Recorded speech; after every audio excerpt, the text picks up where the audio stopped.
श्री गोपाळ कृष्ण भगवान की जय। लीळा नंबर 24। रामटेकच्या बायांचा परिचय। रामटेक गावाच्या बाया त्र्यंबकेश्वराला गेल्या होत्या। त्र्यंबकेश्वराहून सावखेड्याला आल्या। एका ब्राह्मणाच्या ओसरीवर बिड्या ठेवले। त्या ब्राह्मणीने विचारले, आई तुम्ही श्री चांगदेव राऊडांचे की काय?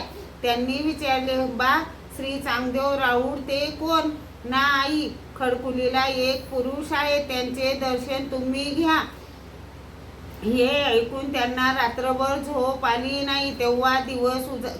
केव्हा दिवस उजाडेल असे त्यांना झाले। मग उजाडल्यावर सर्वज्ञांच्या दर्शनाला आल्या।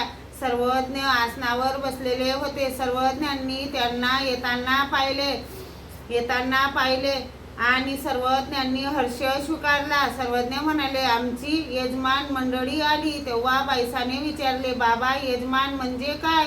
सर्वज्ञ म्हणाले, बाई पूर्वी आम्ही रामटेक गावाला होतो, त्यावेळी ह्या बाया आम्हाला पाणी भाताचे जेवण देत असत।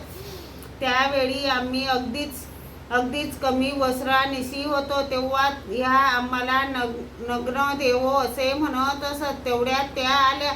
त्या म्हणाल्या, हे आमचे नग्न देव आहेत। दंडते घातले, श्रीचरणा लागल्या। सर्वज्ञांची बसल्या बसल्याच भेट घेतली। मग सर्वज्ञांनी बाईसासारखा त्यांच्याशीही आपलेपणा धरला। त्या सर्वज्ञांबरोबर जेवत आणि सर्वज्ञांना आग्रहपूर्वक निमंत्रण देऊन सर्वज्ञांच्या ठायी चांगला उपहार केला। एक चांगले वस्त्र दिले। सर्वज्ञांजवळ 1 महिनाभर राहिल्या।